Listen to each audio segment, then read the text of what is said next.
इंसान जो है वो एक लिहाज से बड़ा सिंपल फॉर्मेट है समझने के लिए, मगर अगर ये अपने आप को कॉम्प्लिकेटेड कर ले और अपने आप को उलझा ले कॉम्प्लेक्स स्ट्रक्चर्स के अंदर, गलत सोचों में, गलत उलझनों में, रास्ते से हटके, तो इसको सॉल्व करना इतना आसान काम नहीं है। एक लिहाज से इंसान लक़द खलक़नल इंसान फ़ी अहसनि तक़वीम, अल्लाह ने इंसान को बनाया है और बड़ा अच्छा बनाया है और उसमें हर लिहाज से उसके अंदर हर हुस्न रखा है जिससे वो कहीं पहुंच सकता है और रब तक भी पहुंच सकता है। बट क्योंकि हमारा नफ्स बड़ा प्रॉब्लमेटिक नफ्स है एंड वो हमें सीधे रास्ते पे, सिंपलिसिटी पे, जो कॉम्प्लिकेटेड स्ट्रक्चर्स नहीं है, जो बिल्कुल सीधा रास्ता है, जो सिंपल वे है, उस पर इतनी आसानी से आने नहीं देगा। तो पॉइंट यहाँ पर ये है कि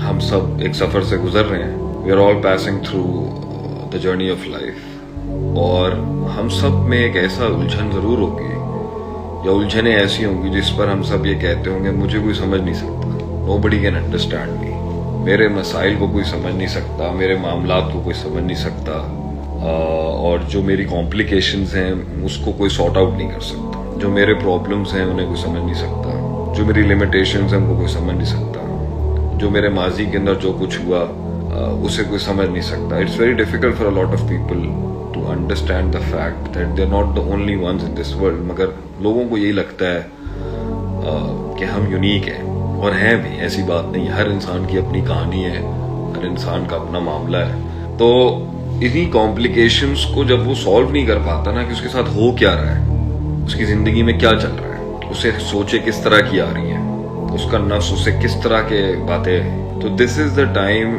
जब वो ज्यादा गुमराह होता है, जब उसे कॉम्प्लिकेशंस में समझाने वाला ना हो, जब वो परेशानियों के अंदर और कंफ्यूजन्स के अंदर, शक शुबहात के अंदर और मामलात के अंदर जब वो फंसा हुआ होता है ना, उस वक्त जब उसे गाइडलाइन नहीं मिलती ना, तो वो एक मसले के ऊपर ना 10 और मसले खड़े कर देता है।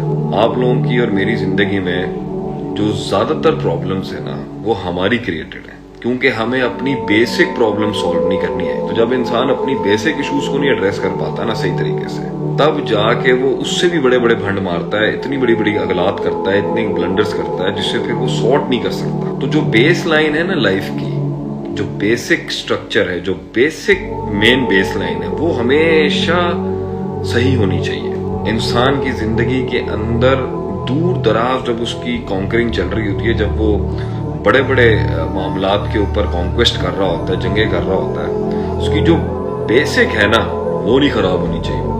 Base line should always be sorted out, मतलब वो हमेशा ठीक रहनी चाहिए। वरना जब आप कॉम्प्लिकेशंस में जाएंगे ना, तो ना आप इधर के रहेंगे ना उधर के रहेंगे। अक्सर लोग नए दुनिया में, नए वतन में, नए रिश्तों में, नए अपॉर्चुनिटीज में, नए दिन में इसलिए नहीं संभल पाते क्योंकि उनके पास कोई बेस नहीं है। वो बेस लाइन जो है ना वो ठीक नहीं है। कोई बंदा अमेरिका जाए, किसी बंदे को कोई पैसे आ जाए, किसी की जॉब लग जाए, किसी की औलाद हो जाए, किसी के पास नया रिश्तेदार आ जाए, नए फ्रेंड्स आ जाए, दिमाग घूम जाता है इंसान का। इंसान की परसेप्शनल डेरिवेटिव्स जो होते हैं ना, जो वो डिराइव कर रहा होता है चीजों से, वो कुछ और परसीव करने लगता है। कुछ लोग आके उसकी तारीफें करें, सेल्फियां खिंचवाएं, शोहरत आ जाए, नाम आ जाए, दिमाग घूम जाता है आदमी का। वो अपनी बेस नहीं रख पाता। तो baseline is not there. गम आ जाए, कोई मर जाए, कोई आफत आ जाए, कोई तूफान आ जाए, कोई जिंदगी में मसाइल आ जाए, उसकी बेस उखड़ जाती है और वो मजीद कॉम्प्लिकेशन में जाता है। पहले लाइफ इतनी मसले वाली नहीं थी। लाइफ वैसे भी मसले वाली नहीं है, बहुत सिंपल है इसको सॉर्ट आउट करना। हम उसे कॉम्प्लिकेटेड बना देते हैं। गलत दोस्तियां, गलत फैसले, गलत गाइडलाइंस, गलत मशावरत, गलत डायरेक्शंस, गलत रोल मॉडल्स, गलत जो है गोल्स, ठीक है, गलत पर्सपेक्टिव्स, उसकी कॉम्प्लिकेटेड लाइफ को, जो अल्लाह की तरफ से थोड़ी बहुत उसकी जिंदगी में प्रॉब्लम्स थी, उसको ग्राइंड करने के लिए वो उससे भी बड़ी प्रॉब्लम खड़ी कर देता है। फिर वो उससे भी ऊपर बड़े मसले खड़े करता है, 1-2 साल 3 साल उसी फेस को बिगाड़ कर मजीद फेजेस बिगाड़ता है। इसलिए इंसान एक लेवल पर आ जाता है जहां उसको लगता है कि वो रिवर्स नहीं हो सकता। तो आप में से वो लोग जो अभी बेस लाइन के करीब करीब डिस्टर्ब्ड है, ज्यादा आगे नहीं गए, और वो लोग जो बहुत आगे चले गए, तो the rule of life is come back to the असल पर वापस। हमारी असल क्या है?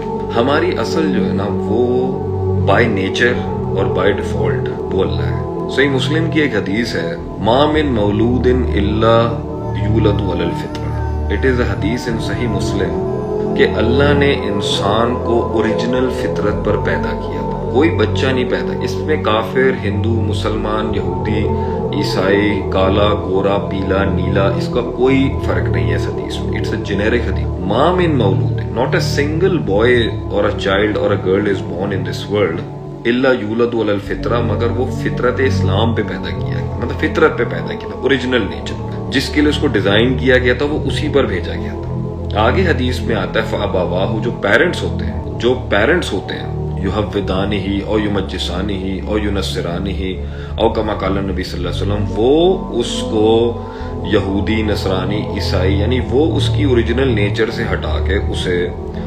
मखलूक से रिलेटेड पर्सपेक्टिव्स और पैराडाइम्स और ये कायनात के अंदर जो आइडियोलॉजीज का बाजार गर्म हुआ है ना उसकी तरफ सेल आउट कर देते हैं। दैट इज हाउ इंसान खराब होता है। इंसान की ओरिजिनल नेचर में अल्लाह है, उसकी ओरिजिनल नेचर के अंदर एक तलाश है, उसकी ओरिजिनल नेचर में जन्नत से निकाले गई की एक याद है। उसे बारिश क्यों पसंद है, उससे हरियाली क्यों पसंद है, उसे जो है वो क्यों तलाश कर रहा है। यहाँ जितने भी लोग बैठे हुए हैं ना, बड़े मॉड स्क्वाड भी अगर होंगे यहाँ पर, यूएस में बैठे हुए हैं, वेस्ट में बैठे हुए हैं, मैं तो अमेरिका भी रह के आया हूँ, यहाँ भी रहा हूँ, एंड आई थिंक मुझे 1-2 मैसेजेस आए हैं कि आवाज नहीं आ रही। तो अगर किसी को ये लगता है ना कि तो हमने भी भाई ये बड़े बड़े मामला देखे हैं, हिसाब किताब देखा है, अच्छा, तो ये किसी को फील होना कि ये दुनिया जो है ना भाईजान, ये हमने भी देखी है और सबने देखी होती है, बड़े बड़े अपने मामला इसमें लोगों ने देखे होते हैं। तो अल्लाह ने बाय नेचर ने तलाश रखी है। बड़े बड़े टेढ़े वक्तों से गुजरे हुए लोगों के अंदर भी ना ये जो बड़ी छलांगे लगा रहे हैं आजकल, यो फो शो जो चल रहा है ना सारा, ये full you know I am brown outside and white inside and I am brown outside and I am black inside and stuff like that. तो ये जो गोरा बनने की पूरी ये कहना कि भाई सबसे हाईएस्ट मॉडल ऑफ एक्चुअलाइजेशन ये है कि मैं कंप्लीट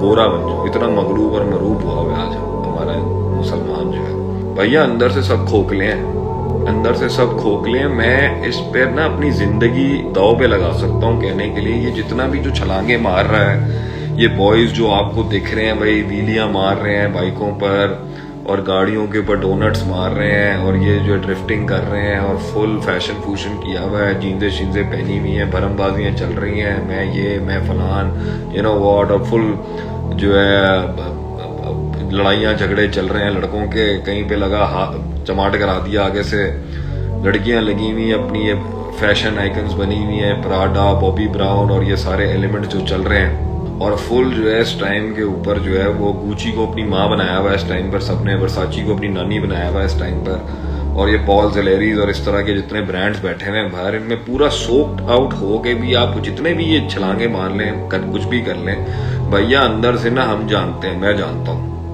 मैं सन 2000 के अंदर इसके अंदर डूबा हुआ था। ये बॉस क्या होता है और ये वर्साचे वगैरह, ये मैं वैलेंटिनो शैलेंटिनो ये सारा 2000 के अंदर ही देख लिए। सानू पता है क्या भाजन कि ए जड़ा है ना, अंदर बंदा खोखला है।